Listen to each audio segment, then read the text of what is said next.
ಆ ಒಂದು ಆದೇಶದ ಹಿನ್ನೆಲೆಯಲ್ಲಿ ತುರ್ತಾಗಿ ನಿರ್ಮಲಾ ಸೀತಾರಾಮನ್ ಅವರು ಅವರ ಒಂದು ಕೇಂದ್ರದ ಸಚಿವ ಸ್ಥಾನಕ್ಕೆ ಕೂಡಲೇ ರಾಜೀನಾಮೆ ನೀಡಬೇಕು ಅಂಥೇಳಿ ನಾವು ನಮ್ಮ ಕಡೆಯಿಂದ ಅವ್ರನ್ನ ಆಗ್ರಹ ಮಾಡ್ತಾಯಿದ್ದೀವಿ. ಇವತ್ತು ನಾವೆಲ್ಲ ನೋಡ್ದಂಗೆ ಏನು 2018ನೇ ಇಸ್ವಿಯಿಂದ ಪ್ರಾರಂಭ ಆದಂಥ ಈ ಅನೈತಿಕವಾದಂಥ ಎಲೆಕ್ಟ್ರಲ್ ಬಾಂಡ್ಸಿನ ಒಂದು ವ್ಯವಸ್ಥೆನ ಏನು BJPಯ ಸರ್ಕಾರ ಏನಿವತ್ತು ಕಾನೂನಾಗಿ ಇವತ್ತು ತಂದಿದೆ, ಕರಪ್ಷನ್ ಮತ್ತು ಭ್ರಷ್ಟಾಚಾರ ಏನಿದೆ, ಕರಪ್ಷನ್ ಮತ್ತು ಭ್ರಷ್ಟಾಚಾರನ ವ್ಯವಸ್ಥಿತವಾಗಿ ಕಾನೂನಿನ ಅಡಿಯಲ್ಲಿ ಮಾಡುವ ವ್ಯವಸ್ಥೆಯನ್ನು ಮಾಡಿಕೊಟ್ಟಿರ್ತಕ್ಕಂಥದ್ದನ್ನು ಸುಪ್ರೀಂ ಕೋರ್ಟಲ್ಲಿ ಛೀಮಾರಿ ಹಾಕಿರ್ತಕ್ಕಂಥದ್ದು ನಾವೆಲ್ಲರೂ ಕೂಡ ನೋಡಿದ್ದೀವಿ. ಆ ಒಂದು ಹಿನ್ನೆಲೆಯಲ್ಲಿ ಕೆಲವೊಂದು ಅಂಕಿಅಂಶಗಳನ್ನ ನಾವು ಈ ಒಂದು ಸಂದರ್ಭದಲ್ಲಿ ಮಾತಾಡಬೇಕು ಅಂತಂದರೆ, ಏನು 2019ನೇ ಇಸ್ವಿಯಿಂದ ಈ ಎಲೆಕ್ಟ್ರಲ್ ಬಾಂಡ್ಸ್ ಅಂತ ಪ್ರಾರಂಭ ಆಗಿದೆ. ಈ ಒಂದು ಎಲೆಕ್ಟ್ರಲ್ ಬಾಂಡ್ಸಲ್ಲಿ 2019ನೇ ಇಸ್ವಿಯಿಂದ 12,000 ಕೋಟಿಯಷ್ಟು ಎಲೆಕ್ಟ್ರಲ್ ಬಾಂಡ್ಗಳನ್ನ ಇವತ್ತು ಇವರು ಪಡ್ಕೊಂಡಿದ್ದಾರೆ. ಆ ಒಂದು ಎಲೆಕ್ಟ್ರಲ್ ಬಾಂಡ್ಸಲ್ಲಿ ಸುಮಾರೊಂದು 6,500 ಕೋಟಿಯಷ್ಟು ಎಲೆಕ್ಟ್ರಲ್ ಬಾಂಡ್ಸ್ ಇವತ್ತು BJP ಪಕ್ಷಕ್ಕೆ, BJPಯ ಪಕ್ಷದ ಆದಾಯಕ್ಕೆ ಸಂಗ್ರಹ ಆಗಿದೆ.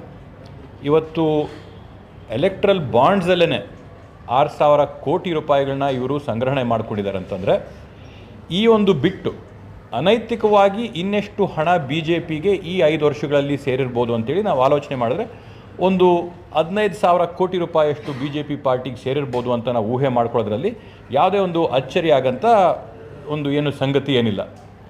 15,000 ಕೋಟಿ ಇವ್ರಿಗೆ ಕಾಸೇ ಸೇರಿದೆ ಅಂತಂದರೆ ಎಷ್ಟು ಲಕ್ಷ ಕೋಟಿ. ಇವತ್ತು ರಾಜ್ಯದಲ್ಲಂತೂ BJPನ ನಾವು 40% ಸರ್ಕಾರ ಅಂತ ಕಂಡಿರ್ತೀವಿ. ಕೇಂದ್ರದಲ್ಲಿ ನಾವು ನೋಡಿದ್ರೆ ಒಂದು 10% ಅಂತಂದರೂ ಕೂಡ 1.5 ಲಕ್ಷ ಕೋಟಿ ರೂಪಾಯಿಯಷ್ಟು ಕಾಮಗಾರಿಗಳಿಗೆ ಈ ಒಂದು ಏನು ಭ್ರಷ್ಟಾಚಾರದ ಕರಪ್ಷನಿನ ಹಣ ಏನಿದೆ BJP ಪಾರ್ಟಿಗೆ ನಾವು ಸೇರಿದೆ ಅಂತ ನಾವು ತಿಳ್ಕೊಬೋದು. ಎಲ್ಲಕ್ಕಿಂತ ವಿಶೇಷ ಏನಂತಂದರೆ, ಈ ಕಾಸುಗಳೆಲ್ಲ ಯಾವಾಗ ಬಂತು, ಈ ಹಣ ಎಲ್ಲ ಹೆಂಗಾಯಿತು ಅಂತ ನಾವು ನೋಡಿದ್ರೆ, ವಿಶೇಷವಾಗಿ ಯಾವಾಗ ಕಂಪನಿಗಳ ಮೇಲೆ IT ED ರೇಡ್ಗಳಾಗುತ್ತೆ, ಯಾವಾಗ ಕಂಪನಿಗಳ ಮೇಲೆ ಸರ್ಕಾರದ ಕಡೆಯಿಂದ ಒತ್ತಡ ತರ್ತಾರೆ, ಆವಾಗ ಆ ಕಂಪನಿಗಳೋಗಿ ಎಲೆಕ್ಟ್ರಲ್ ಬಾಂಡ್ಗಳನ್ನ ಇವರು ಕೊಂಡ್ಕೊಂಡಾಗ ಅವ್ರ ಮೇಲಿರ್ತಕ್ಕಂಥ ಆರೋಪಗಳಾಗಿರ್ಬೋದು, ಅವ್ರ ಮೇಲಿರ್ತಕ್ಕಂಥ ತನಿಖೆಗಳಾಗಿರ್ಬೋದು, ಸಡಿಲ ಮಾಡೋಂಥದ್ದು, ತನಿಖೆಗಳನ್ನ ಮುಚ್ಚಾಕಂಥದ್ದನ್ನು ನಾವು ನೋಡಿದ್ವಿ. ಸಣ್ಣದಾಗಿ 2 ಉದಾಹರಣೆ ಕೊಡಬೇಕು ಅಂತಂದರೆ, ಕಲ್ಪತರು ಗ್ರೂಪ್ ಮೇಲೆ ಯಾವಾಗ IT ದಾಳಿ ಆಯಿತು, ಅವರು ಅದರ ತುರ್ತಾಗಿ 15 ದಿನದಲ್ಲಿ ಹೋಗಿ 5 ಕೋಟಿ ರೂಪಾಯಿಯಷ್ಟು ಎಲೆಕ್ಟ್ರಲ್ ಬಾಂಡ್ಸ್ ಕೊಂಡ್ಕೊಳ್ತಾ ಇದ್ದಂಗೆ ಕಲ್ಪತರು ಗ್ರೂಪ್ ಮೇಲಿದ್ದಂಥ ತನಿಖೆ ಅದು ಸಡಿಲ ಆಗುತ್ತೆ, ತನಿಖೆ ನಿಂತೋಗುತ್ತೆ. ಅದೇ ರೀತಿಯಲ್ಲಿ ಅರಬಿಂದೋ ಫಾರ್ಮಾ ಅವ್ರ ಮೇಲೆ ED ದಾಳಿ ಆದಾಗ, ED ದಾಳಿಯ ಬೆನ್ನಲ್ಲೇ ಅರಬಿಂದೋ ಫಾರ್ಮಾ ಅವರು 5 ಕೋಟಿ ರೂಪಾಯಿಯಷ್ಟು ಎಲೆಕ್ಟ್ರಲ್ ಬಾಂಡ್ಸ್ನ ಕೊಂಡ್ಕೊಂಡಂಥ ಸಂದರ್ಭದಲ್ಲಿ ಅವ್ರ ಮೇಲಿದ್ದಂಥ EDಯ ತನಿಖೆನ ಕೂಡ ಕೈ ಬಿಡ್ತಾರೆ.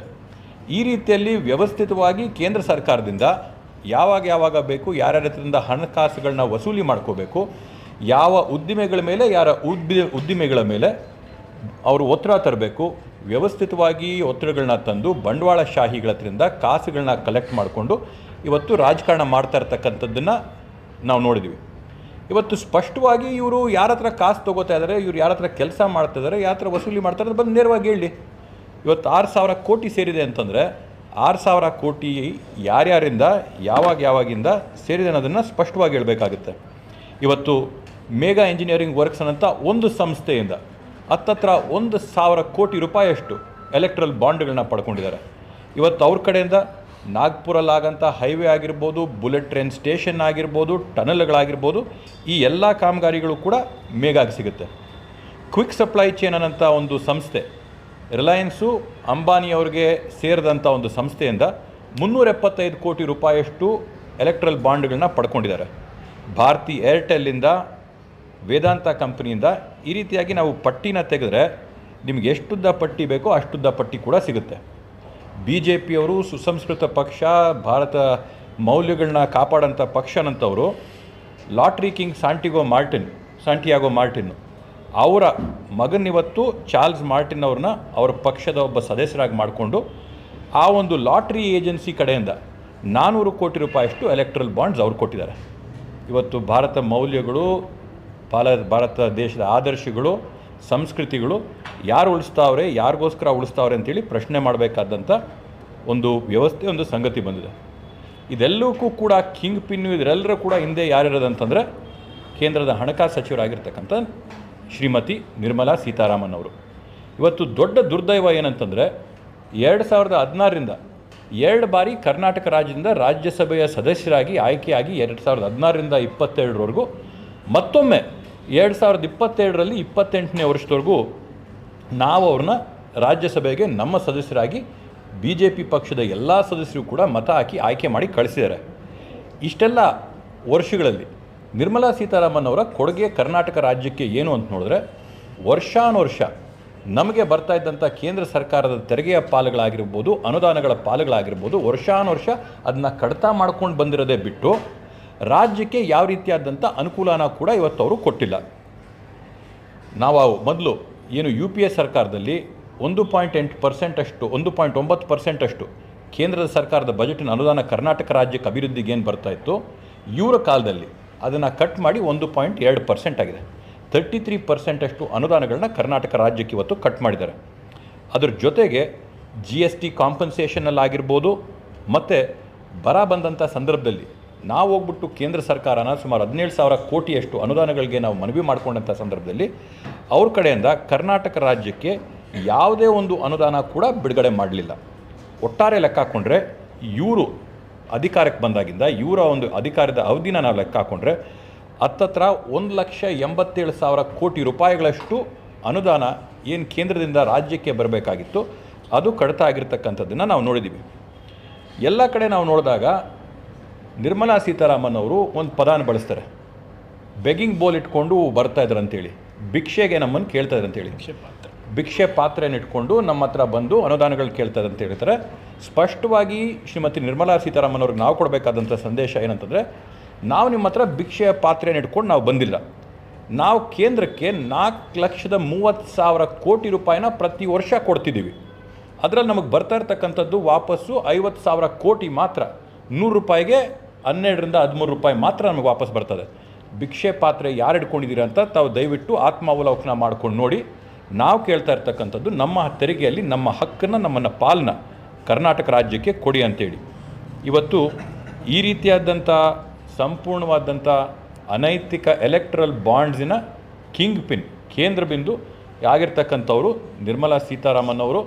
ಇವತ್ತು ಅವ್ರ ಮೇಲೆ ಆಗಿರ್ತಕ್ಕಂಥ FIR ಹಿನ್ನೆಲೆಯಲ್ಲಿ ತುರ್ತಾಗಿ ಈ ಕೂಡಲೇ ಅವ್ರ ರಾಜೀನಾಮೆನ ಸಲ್ಲಿಸಬೇಕಾಗಿದೆ, ಅವ್ರ ಸ್ಥಾನದಿಂದ ಅವರು ಹೊರಗಡೆ ಬರಬೇಕಾಗಿದೆ. ಇವತ್ತು BJP ಅವರು ಎಲ್ಲರೂ ಕೂಡ ಬಂದು ಬೀಗದ ಕೈಗಳಂದರೆ ಭಾರಿ ಆಸೆ ಆಗಿದೆ. BJP ಅವರೆಲ್ಲರಿಗೂ ಕೂಡ ನಾವು ಡೆಲ್ಲಿಗೆ ಏರ್ ಟಿಕೆಟು ತಕ್ಕೊಡ್ತೀವಿ, ಬೀಗದ ಕೈಯೂ ಕೈ ಕೊಡ್ತೀವಿ, ತುರ್ತಾಗಿ ಈ ಕೂಡಲೇ ಹೋಗ್ಬಿಟ್ಟು ಕೇಂದ್ರದಲ್ಲಿರ್ತಕ್ಕಂಥ ಫೈನಾನ್ಸ್ ಡಿಪಾರ್ಟ್ಮೆಂಟ್ಗೆ ಬೀಗ ಹಾಕೋಂಥ ಕೆಲಸನ ಅವ್ರು ಮಾಡ್ಕೋಬೇಕು ಅಂತೇಳಿ BJPಯ ಎಲ್ಲ ಸದಸ್ಯರಿಗೂ ಯಾರ್ಯಾರೆಲ್ಲ ಇವತ್ತು ಸ್ಟ್ರೈಕ್ಗಳು ಮಾಡ್ತವ್ರೆ ಅವ್ರಿಗೆ ಆಗ್ರಹ ಮಾಡ್ತೀವಿ. ಯಾಕಂದರೆ ಕೇಂದ್ರದಿಂದ, ವಿಶೇಷವಾಗಿ ಕೇಂದ್ರ ಸಚಿವರಿಂದ, ಕರ್ನಾಟಕದಿಂದ ಆಯ್ಕೆಯಾದಂಥವರಿಂದ ಯಾವ ರೀತಿಯಾದಂಥ ಅನುಕೂಲ ಕೂಡ ಕರ್ನಾಟಕ ರಾಜ್ಯಕ್ಕೆ ಆಗಿಲ್ಲ. ವಿಶೇಷವಾಗಿ ಭ್ರಷ್ಟಾಚಾರನೇನಿದೆ, ಭ್ರಷ್ಟಾಚಾರಗಳನ್ನ, ಕಾನೂನುಗಳನ್ನ, ಶಾಸನಗಳ ಮೂಲಕವಾಗಿ ಭ್ರಷ್ಟಾಚಾರನ ಕೋಡಿಫೈ ಮಾಡಿ ಅದಕ್ಕೆ ಶಕ್ತಿನ ತುಂಬಿ ಭ್ರಷ್ಟಾಚಾರನ ವ್ಯಾಪಕವಾಗಿ ನಡೆಸಿ ಅಧಿಕಾರದ ದುರ್ಬಳಕೆ ಮಾಡಿಕೊಂಡು ಉದ್ಯಮಿಗಳ ಮೇಲೆ, ಬಂಡವಾಳಶಾಹಿಗಳ ಮೇಲೆ, ಅವ್ರ ಸ್ನೇಹಿತರಿಗೆ ಅನುಕೂಲ ಮಾಡ್ಕೊಳ್ಳೋಕ್ಕೋಸ್ಕರ ಹಣಗಳನ್ನ ಸಂಗ್ರಹಣೆ ಮಾಡಿಕೊಂಡು ಇವತ್ತು ಪ್ರಜಾಪ್ರಭುತ್ವದ ವ್ಯವಸ್ಥೆನ ಸಂಪೂರ್ಣವಾಗಿ ಕೆಡಿಸೋಂಥ ಪ್ರಯತ್ನ ಇವತ್ತೇನು BJP ಕಡೆಯಿಂದ ನಡೀತಾ ಇದೆ. ಎಲ್ಲ ಬಂಡವಾಳಗಳನ್ನ ಸಂಗ್ರಹಣೆ ಮಾಡಿಕೊಂಡು ಏಕಚಕ್ರಾಧಿಪತ್ಯನ ಈ ದೇಶದಲ್ಲಿ ನಡೆಸಬೇಕಂತ ಪ್ರಯತ್ನದಲ್ಲಿ ಪ್ರಮುಖವಾದಂಥ ಪಾತ್ರ ಇವ್ರದ್ದಾಗಿದೆ. ಆದ್ದರಿಂದ ತುರ್ತಾಗಿ ನಮ್ಮ ಕಡೆಯಿಂದ ಆಗ್ರಹ ಇರ್ತಕ್ಕಂಥದ್ದು ರಾಜೀನಾಮೆ ಕೊಟ್ಟು ಅವ್ರ ಸ್ಥಾನನ ಅವರು ಖಾಲಿ ಮಾಡಬೇಕು ಅಂತೇಳಿ.